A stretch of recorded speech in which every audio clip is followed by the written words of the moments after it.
नमस्कार साथियों, स्वागत है आप सभी का हमारी वेद क्लासेस में, जहां हमारा आज का विषय होना है हिंदी।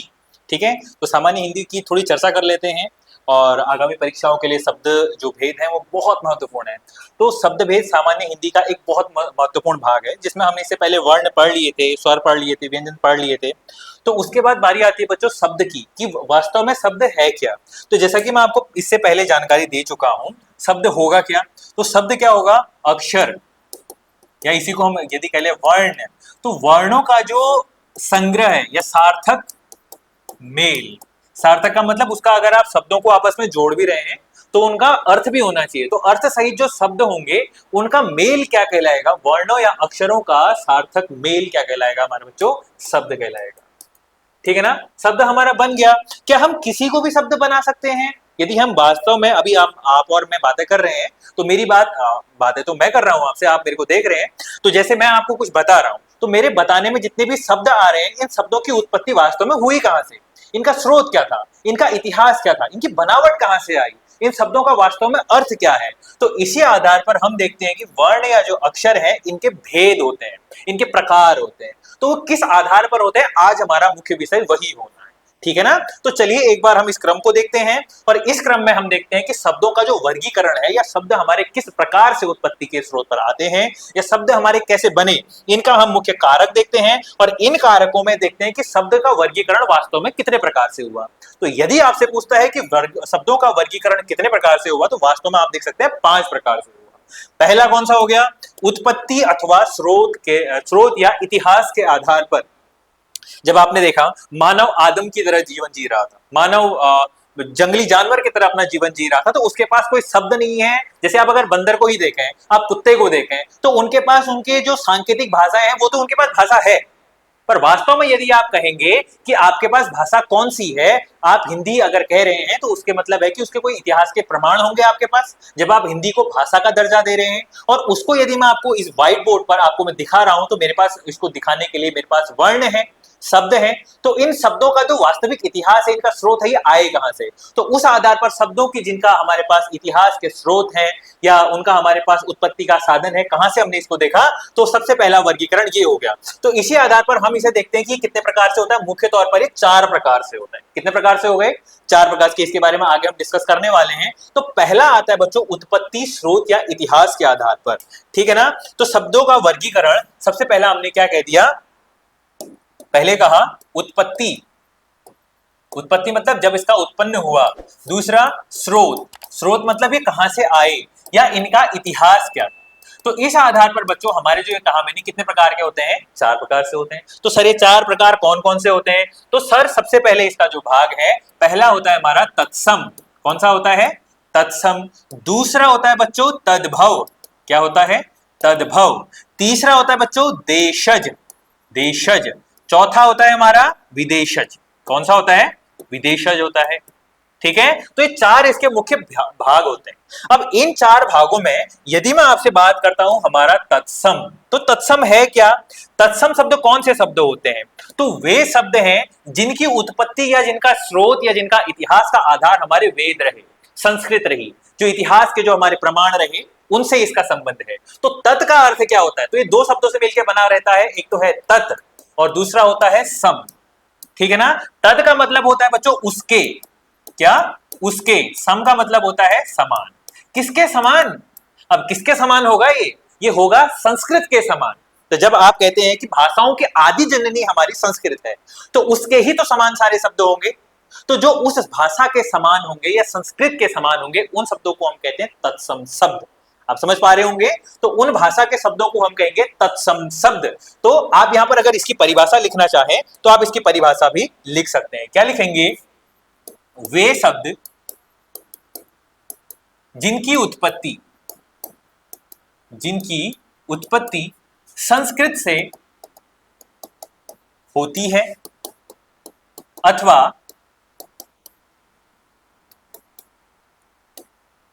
अथवा वे शब्द संस्कृत के समान हो। क्या कहलाते हैं? तत्सम शब्द कहलाते हैं। क्या कहलाते हैं बच्चों? तत्सम शब्द कहलाते हैं। तो इन बातों को आप ध्यान रखेंगे। तो ये होगी हमारी जो जनरल परिभाषा होगी किसकी, तत्सम शब्दों की। तो यहां पर निकल गया। अब सर इसके जो हमारे कुछ उदाहरण है इसके बाद आने वाले पृष्ठ में है, वहां पर मैं आपको दोनों को दिखाऊंगा। अगला हमारा प्रश्न क्या है कि तद्भव शब्द कौन से होते हैं। फिर सर ये तद्भव शब्द क्या हो गए। अब हमने क्या कहा कि तद्भव में इसका अर्थ अगर मैं इसको जोड़ता हूं, और मैंने आपसे कहा कि तद्भव के अंतर्गत हमारा इसके शब्द की उत्पत्ति क्या है, ये शब्द बना कैसे हुआ है। तो ये शब्द भी दो शब्दों से मिलकर बना हुआ है। कौन सा, तत् धन भव। अगर किसी बच्चे ने अगर मेरे साथ संस्कृत की जो संधि विच्छेद है मेरे हिंदी के, उन्होंने मेरे साथ अगर पढ़ा होगा तो उन्हें मैंने पढ़ाया था त का द में भेद, ठीक है ना, पहले का तीसरे में परिवर्तन। तो जब उसका विग्रह करते हैं, संधि का हम तोड़ते हैं, विच्छेद करते हैं, तो हमारा तत् वापस त वापस आ जाता है। तो ये उसका भाग है। तो तत् का अर्थ फिर से क्या होगा, तत् का अर्थ क्या होगा, उससे, जैसे हमने ऊपर पे लिखा ना उससे। भव का मतलब क्या है, उत्पन्न। उससे उत्पन्न, किससे उत्पन्न भाई साहब, अब ये है संस्कृत से उत्पन्न। तो वे शब्द जिनकी उत्पत्ति संस्कृत के पश्चात संस्कृत से होती है, जिनकी उत्पत्ति संस्कृत से होती है, उन शब्दों को हम क्या कहते हैं, तद्भव शब्द कहते हैं। क्लियर हो रहा है। तो ये हमारे संस्कृत के जो शब्द होते हैं उनसे उत्पन्न होने वाले शब्दों को हमने तद्भव शब्द कह दिया।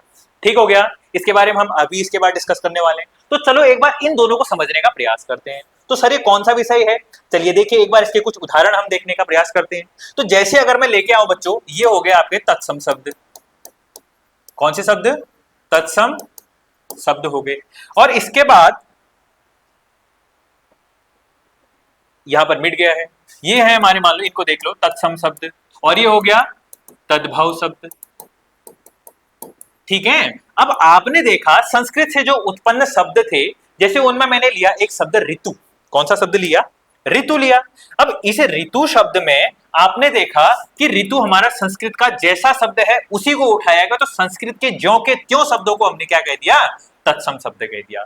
इन तत्सम शब्दों को जब हम अपने आम जन की भाषा में लेके आते हैं, या हमारी प्रकृति होती है कि हम कठिन कार्य को या कठिन चीजों को करने में बड़ा ही आलस दिखाते हैं, तो उस आलस को कम करने के लिए हमने क्या कर दिया, उसी शब्द को तोड़ दिया, उसी शब्द में हमने रगड़ान लगा दिया, उसको हमने और आसान कर दिया। ठीक है ना।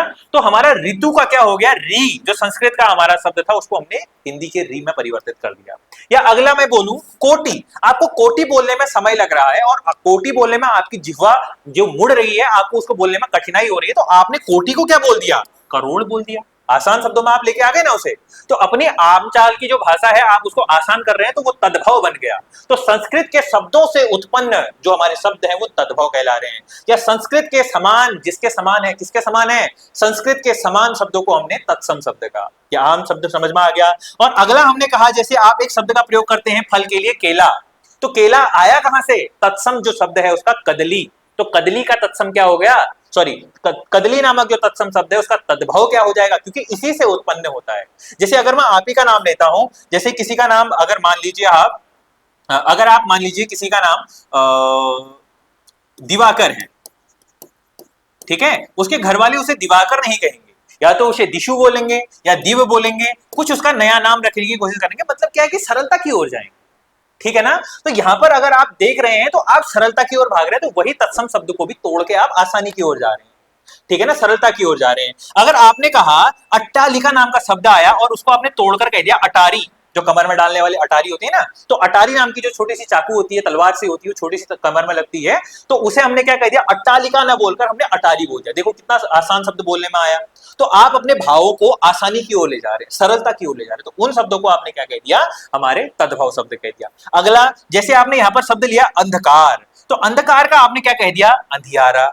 अगर मैंने कहा आम्र, आम्र बोलने में आपको र को भी म के साथ ही उच्चारण करना पड़ रहा है, और उससे अच्छा आपने कहा कि चलो मैं आम्र नहीं कहता हूं, मैंने क्या कह दिया, आम कह दिया, है कि नहीं है। तो आपकी जो प्रकृति है आपको आसानी की ओर ले जा रही है, आपको सरलता की ओर ले जा रही है। तो सरलता से जो उत्पन्न हमारे संस्कृत के शब्द हैं उन्हीं को हमने क्या कह दिया, तद्भव शब्द कह दिया। तो चलिए आप इन शब्दों का जरा कीजिएगा, इनको करने का प्रयास कीजिएगा। जब आपके इसमें से बन जाते हैं तो आप इन्हें एक बार करने का प्रयास कर सकते हैं। तो उसी तरीके से हमारे जो संस्कृत और जो हमारे उससे उत्पन्न शब्द है वो तत्सम और तद्भव हो गए। तो सर अगला मुझे बताइए ये देशज शब्द और विदेशज शब्द का क्या कॉन्सेप्ट है।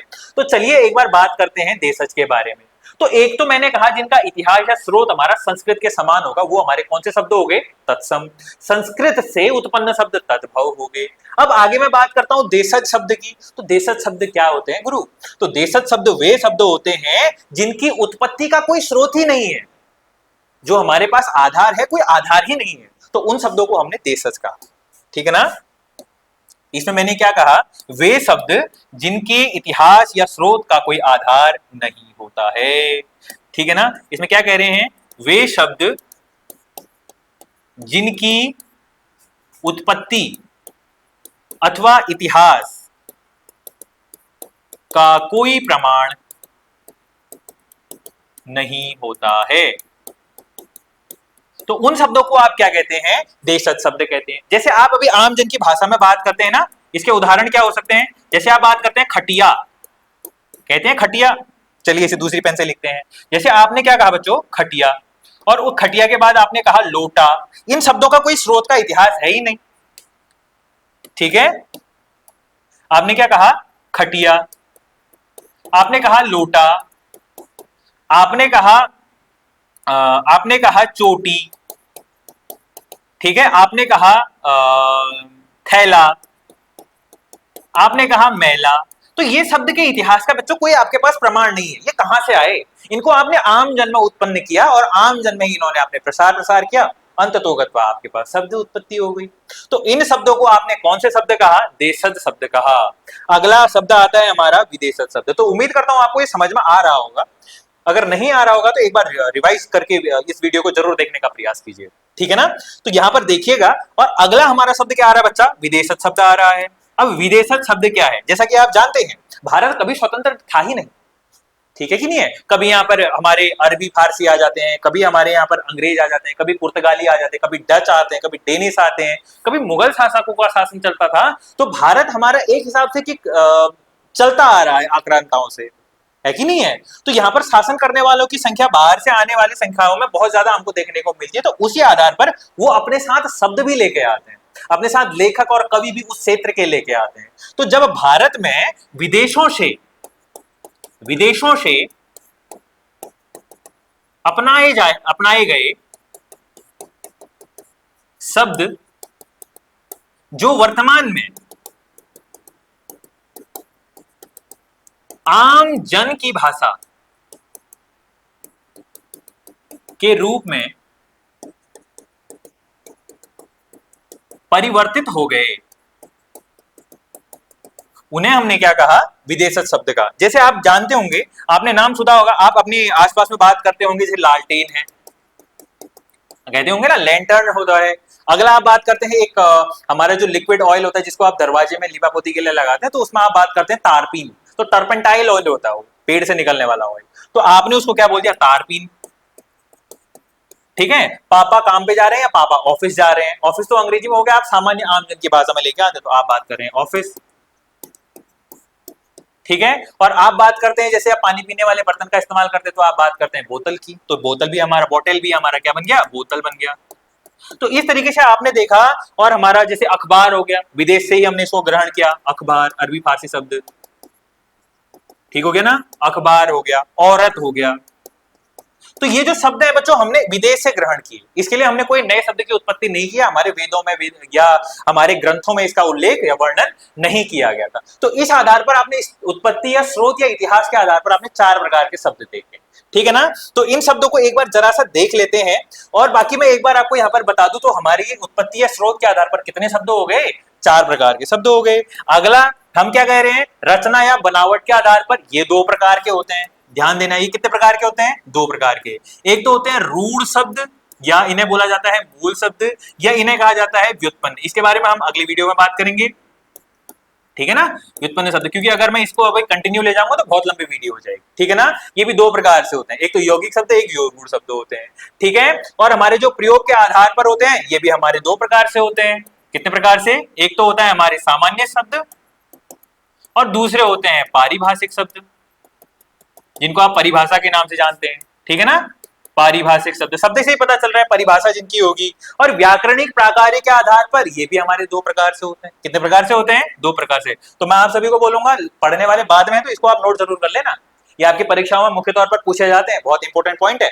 तो व्याकरणिक प्राकार्य के आधार पर भी ये भी दो प्रकार के होते हैं। कौन कौन से होते हैं सर? एक तो होता है हमारे विकारी शब्द, जिनमें विकार या परिवर्तन उत्पन्न होता है। दूसरा हमारा क्या है? अविकारी शब्द। कौन से शब्द हैं? विकारी और अविकारी शब्द हैं। डिटेल में इसके हम आगे जाएंगे। और ये हमारे कितने प्रकार से हो गए? दो, तीन, चौथा हमारा व्याकरणिक प्राकार्य, और पांचवा कौन सा है सर? ये है अर्थ के आधार पर। ये कितने प्रकार से होते हैं? ये चार प्रकार से होते हैं। ये कितने प्रकार से हो गए? चार। कौन कौन से? पहला आता है पर्याय, दूसरा आता है विलोम, तीसरा आता है एकार्थी, चौथा है अनेकार्थी। ठीक है, तो आज हमने किस बारे में देखा? आज हम देखने वाले हैं इतिहास या उत्पन्न या स्रोत के आधार पर हमारा पहला पॉइंट है। तो इस स्रोत के आधार पर अगला हमारा, इसमें हमने देखने हैं कुछ तत्सम और तद्भव शब्द। उम्मीद करता हूं ये आपको समझ में आ गया होगा। अगर किसी बच्चे को समझ में नहीं आ रहा है, प्लीज एक बार रिवाइज करके देखिएगा, वीडियो को दोबारा से रिवाइंड कीजिए, पीछे कीजिए और दोबारा से एक बार इसको देखने का प्रयास कीजिएगा। उम्मीद करता हूं आपको समझ में आ जाएगा। तो मैंने इसमें तो कहा पहले ये कुछ हमारे हो गए। इसके बाद हमारा जैसे अगला आता है, अगले में आप क्या देखते हैं? जैसे उल्लूखन है। उल्लूखन शब्द के लिए आप क्या प्रयोग करते हैं? ओखली। क्या प्रयोग करते हैं? ओखली। उल्लूखल आप बात करते हैं ना, ओखली की बात की। अगला है एला। एला आप घर में डेली के डेली जो अपनी चाय बनाने में इलायची या मसालों के तौर पर इलायची का प्रयोग करते हैं, पर इसका संस्कृत में नाम क्या है? तो वो है एला। एला का अभी नाम तद्भव क्या बन चुका है? ये तत्सम और तद्भव है, ठीक है ना। तो इन्हें तत्सम लिखिएगा, ये बाईं ओर जितने भी हैं, और ये हो गए तद्भव। ठीक है, तो हमारा एला का क्या हो गया बच्चा? इलायची हो गया। और अगला मैं बात कर रहा हूं कुक्कुर। कुक्कुर से हम देखो, ये कठिन है ना कुक्कुर बोलना, तो हम इसे क्या बोलते हैं? कुत्ता। तो कुक्कुर का क्या हो गया? कुत्ता हो गया। और अगला आता है क्षेत्र। क्षेत्र का क्या बन जाएगा बच्चों? खेत बन जाएगा। क्या बन जाएगा? खेत बन जाएगा। अगला है हमारा क्षार। क्षार का क्या बन गया भाई? खार बन गया। ठीक है ना, जो हमारा बेसिक होता है ना, बेस, एसिड और बेस, अम्ल और क्षार की आप बात करते हैं, क्षार का क्या बन गया? खार, खारा पानी बोलते हैं ना, नमकीन, ये हमारे इस तरीके का बन गया। अगला है हमारे शीर।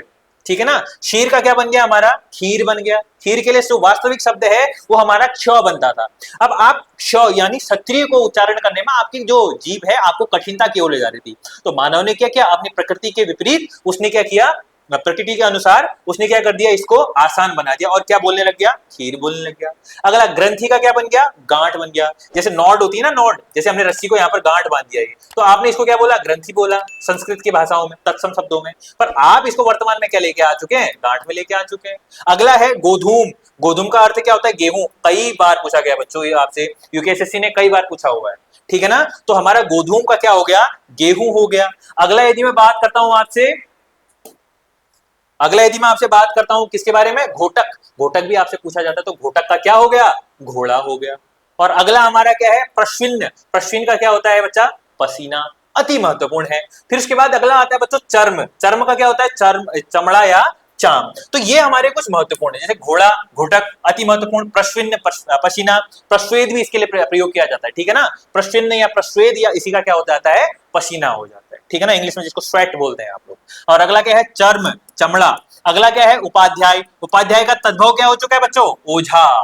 उपाध्याय, ओझा, जो झाड़ फूक करने वाले होते हैं ना, उनके लिए आप किस शब्द का प्रयोग करते हैं? तो ओझा। ओझा किसका तद्भव है? हमारे उपाध्याय का।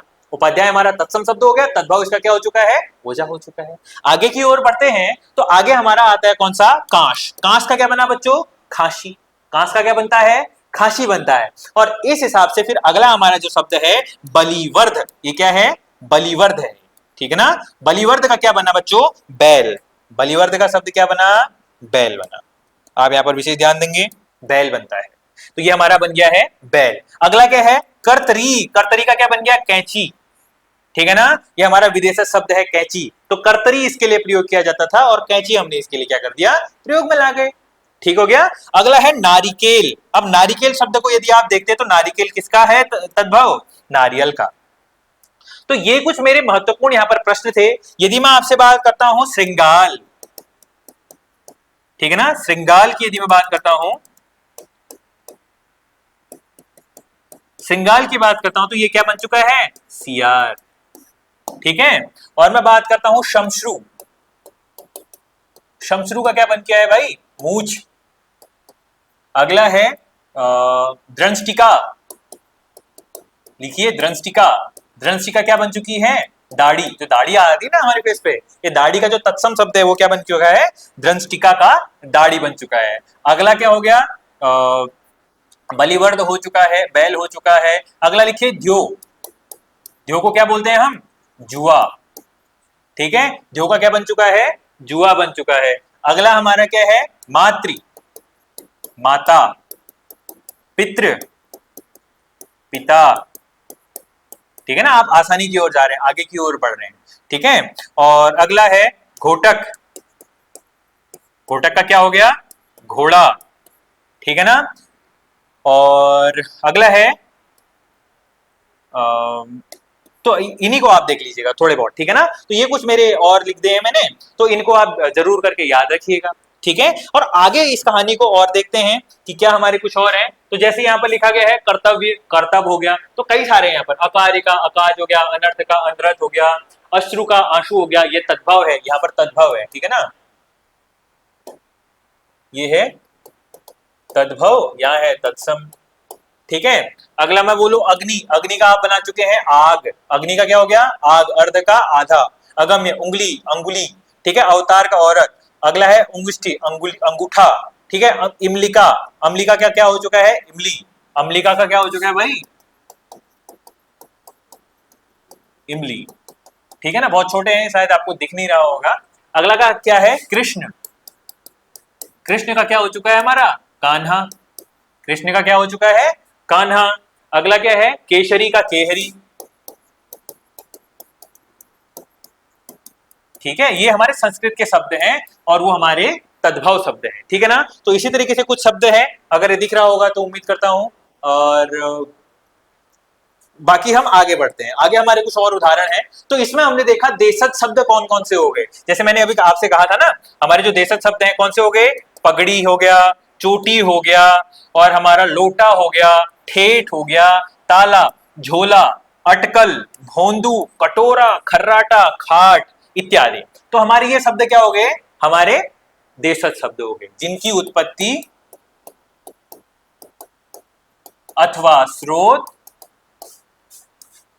का बोध न हो। बोध न हो, उन्हें हम क्या कहते हैं बच्चों? हमारे देशज शब्द कहते हैं। तो ये हमारे कुछ इसके उदाहरण हो गए। अगला हमारे कुछ विदेशज शब्द होते हैं। जैसे अब आप विदेशज शब्द देखेंगे विदेशों से आए हुए। जैसे अगर आप सबसे पहले लेते हो अंग्रेजी भाषा के शब्द, तो इसमें आपने कहा अपील, आपने कहा अफसर, आपने कहा क्वार्टर, रहने वाला जो क्वार्टर होता है। ठीक है ना, अब ये नहीं लगाना है क्वार्टर। ठीक है, तो क्वार्टर में नहीं जाना है। तो आप क्वार्टर का मतलब क्या होगा? 1/4 जो बोलते हैं, तो क्वार्टर हो गया। अगला आप बात करते हैं ट्रेन। अगला है लालटेन। अगला क्या है हमारा? गोदाम, गोडाउन बोलते हैं जिसको इंग्लिश में। ये हो गया टेलीफोन, ये हो गया रजिस्ट्रेशन, और इसके बाद इत्यादि। तो ये हमारे कुछ अंग्रेजी के शब्द हो गए जिन्हें आप जरूर तौर पर ध्यान रखेंगे। ठीक है ना, और अगले प्रश्न की ओर जाते हैं। अगला कौन सा शब्द आ रहा है? हमारे अरबी भाषा का शब्द। ठीक है ना, अरब देशों से कौन से कई सारे आक्रांत आते हैं, तो उन्होंने यहाँ पर शब्द भी दिए थे। जैसे आप रोज अपने लिए प्रयोग करते हैं, जैसे अखबार, न्यूज़पेपर पढ़ने के लिए। इत्र, कागज, कानून, जलसा, तमाशा, गरीब, रिश्वत, तूफान, जुर्माना, कुर्सी, तुर्की, रोजा, इस्तीफा, औलाद, औरत, मुहावरा, अल्लाह और शतरंज। तो ये हमारे शब्द कहां से आए? ये हमारे विदेश से आए। विदेश कहां से? हमारे अरबी भाषा के शब्द हैं। अब इसके बाद अगले हमारे आते हैं फारसी भाषा के शब्द। वो कौन कौन से हैं? फारस देश से, फारस की खाड़ी से जितने भी आक्रांता आए, या हमारे जितने भी यात्री आए, तो उनके द्वारा जो भी शब्द प्रयोग किया गया। जैसे आप बात करते हैं आसमान। आसमान हमारा, आपको लगता होगा ना कि ये भारत का ही ओरिजिन शब्द है। नहीं बच्चों, ये हमारा कहाँ का है? फारसी भाषा का शब्द है। गरम हो गया, आईना हो गया, चश्मा, गुलाब। अगला है सरदार, सरकार, जिगर, आदमी। ये देखिए नुक्ता लगा हुआ है, तो इसको थोड़ा उच्चारण जिगर टाइप से करना पड़ता है। ठीक है ना, जिगर हो गया, नुक्ता लगा हुआ है नीचे। अगला क्या है? आसमान। अगला है नाव। अगला है कमरा, शादी, पुदीना, फौज, मेज, मसाला, मेहमान। अगला है रशीद, सब्जी, बंदरगाह और हिंदी। हाँ, हमारा यहाँ पर एक अति महत्वपूर्ण है। जैसे भारत के लिए प्रयोग किया जाता था, सिंधु नदी के किनारे पर रहने वाले निवासियों को सिंधु या सिंधी कहा जाता था। ठीक है ना, सिंध कहा जाता था। अब फारसियों के द्वारा सौ को क्या कहा गया, ह कहा गया, इसीलिए सिंधु से भारत क्या बन गया, हिंदू बन गया, ठीक है ना, और हिंदू से क्या बन गया, हिंदुस्तान बन गया। अगर आपसे पूछता है कोई भारत का नाम हिंदुस्तान कहां से आता है, तो फारसी जितने भी यात्री भारत में आते हैं उनकी ही देन हमारा क्या है, हिंदुस्तान नाम का शब्द है, ठीक है, वरना हमारे लिए तो आर्यव्रत शब्द का प्रयोग किया करते थे, ठीक है ना। अगला आता है बच्चों पुर्तगाली। भारत में आने वाली पहली यूरोपीय शक्ति का नाम क्या है, पुर्तगाल है। तो पुर्तगाली जब भारत में आते हैं तो अपने शब्दों को भी यहाँ पर लाएंगे। अब आप कहीं जाएंगे तो अपने भाषा को कुछ तो देके आएंगे, या आप कहीं घूमने के लिए जाएंगे तो वहां पर से कुछ शब्द लेके आएंगे। तो इसी तरीके से जब पुर्तगाली भारत में अपनी कोठी केंद्र स्थापित करने के लिए भारत में आते हैं तो वो अपने तोहफे के तौर पर यहाँ पर कुछ हमारे प्यारे प्यारे शब्द देते हैं। जैसे आप बात करते हैं अल्पाइन, ठीक है, या आल्पीन, आल्पीन का भी प्रयोग करते हैं। अगला है इस्पात, जो स्टील होता है ना, स्टील के लिए हम इस्पात का यूज करते हैं। बाल्टी, मिस्त्री, संतरा, संतरा ऑरेंज। अगला क्या है, सॉरी, साबुन, तंबाकू, पिस्तौल, इस तरीके, कमीज, अलमारी, अगला है इत्यादि। तो ये हमारे जो शब्द है बच्चों, ये शब्द आए कहां से, पुर्तगाल से, विदेशज शब्द हैं। ये हम उत्पत्ति और स्रोत के आधार पर पढ़ रहे हैं शब्दों को, ध्यान दीजिएगा। ये जो हमारे चार प्रकार के मैं भेद बता रहा हूं, ये हमारे कहां से आते हैं, उत्पत्ति या स्रोत के आधार पर। अगला जापानी शब्द कौन सा है, रिक्शा, सायोनारा और इम्पान इत्यादि और भी होते हैं। चीनी भाषा के शब्द हमारे बस चीन से ही संबंधित है, जैसे चाय हो गया, चीनी हो गया, लीची हो गया और चीन हो गया।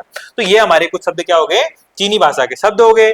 फिर बारी आती है बच्चों, एक प्रकार के शब्द भी हमारे इसी के साथ जोड़े जाते हैं, जिन्हें हम क्या कहते हैं बच्चों, संकर शब्द, जिन्हें क्या कहते हैं हम, संकर शब्द। ये चार प्रकार के जो भेद होते हैं उत्पत्ति के आधार पर, ये उसमें नहीं है, पर है इसी से जुड़े हुए संबंधित शब्द हैं। अब ये संकर शब्द होते क्या हैं सर, संकर शब्द वे शब्द होते हैं जिनकी जो उत्पत्ति होती है, जिनका जो स्रोत होता है वो दो भाषाओं का आपस में संयोग होता है, ठीक है ना। जैसे मैं आपको अभी बताता हूं, मैंने क्या कहा, संकर शब्द किसे कहा जाता है, ठीक है, दो विभिन्न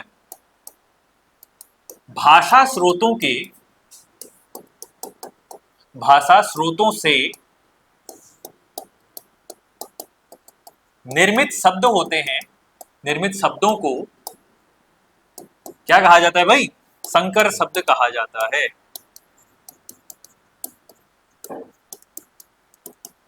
क्या कहा जाता है, संकर शब्द कहा जाता है। क्लियर हो गया फिर ये पॉइंट। अच्छा सर, इसका उदाहरण क्या बन सकता है, फिर इसका उदाहरण आपको बनाएंगे, बताएंगे। इसका उदाहरण है, जैसे आप बात करते हैं अखबार वाला, क्या बात किया आपने, अखबार वाला, या रेल गाड़ी, ठीक है, क्या नाम कहा, रेल गाड़ी। अब ध्यान दीजिए, यहां पर मैंने अभी आपसे कहा था कि एक अखबार जो है हमारा शब्द, एक ऐसा शब्द है, विदेशज शब्द है। रेल मैंने आपसे कहा था विदेशज शब्द है, पर हिंदी या वाला ये हमारा शब्द क्या है, हिंदी का शब्द है। तो एक तो हो गया हमारा अरबी शब्द, दूसरा हो गया हमारा हिंदी का शब्द। तो दो भाषा स्रोत है बच्चों यहाँ पर, अरबी और हिंदी। अगला मैं रेल की बात करता हूं, ये क्या हो गया, अंग्रेजी, या और दूसरा क्या हो गया, हिंदी। तो दो भाषा स्रोत एक साथ जुड़कर जब जिस शब्द का निर्माण कर रहे हैं, जिस शब्द की उत्पत्ति कर रहे हैं, उसे हमने क्या कह दिया है, हमारे संकर शब्द कह दिया, ठीक है ना। शंकर ये भगवान शंकर वाला नहीं है, यहाँ पर लगा हुआ है दंत्य सौ, ठीक है ना। भगवान शंकर वाला कौन सा सौ होता है भाई, तालव्य सौ, ये दंत्य सौ लगा हुआ है, ध्यान दीजिएगा इसे, ये संकर शब्द है, ठीक है। तो दो विभिन्न भाषा स्रोतों से निर्मित शब्द को संकर शब्द कहते हैं, ये आपको पता चल गया। और उसके उदाहरण जैसे मैंने एक आपको दे दिया, गया अखबार वाला या रेलगाड़ी। तो ये बच्चों हमारे कुछ शब्द हो गए जिनके उत्पत्ति या स्रोत के आधार पर हमारे शब्द बनने हैं।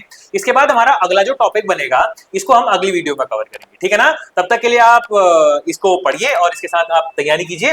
बाकी हमारे इसके बाद हमारी रचना के आधार पर आने वाले हैं, जिसको हम उम्मीद करता हूँ यहाँ पूरा हो ही जाएगा। एक में रूढ़ शब्द और व्युत्पन्न शब्द, इसके दो भाग होते हैं, मैंने फिर से कहा, योग रूढ़ और यौगिक शब्द। अगला है प्रयोग के आधार पर सामान्य और पारिभाषिक शब्द, ये तो हम एक साथ कवर कर लेंगे। फिर हमारे विकारी और अविकारी, ये बहुत लेंथी चैप्टर है, इसको हम अलग से एक बार कंप्लीट करने का प्रयास करेंगे, ठीक है ना। और उसके बाद आता है अर्थ के आधार पर, तो अर्थ के आधार पर तो इनको मैं आपको अच्छे से डिवाइड करके बता ही दूंगा, ठीक है ना बच्चों। तब तक के लिए मैं आप सभी से इजाजत लेना चाहूंगा, और आज की वीडियो में जाते जाते आप लाइक शेयर करना और सब्सक्राइब करना मत भूलिएगा। आपके प्यार के लिए मैं हमेशा तैयार रहूंगा। बाकी आपको मैं, अगर आप कमेंट करते हैं तो आपको हार्ट जरूर मिलेगा। तो तब तक के लिए मुझे इजाजत दीजिए, जाते जाते आप सभी का बहुत बहुत धन्यवाद। Thank you so much.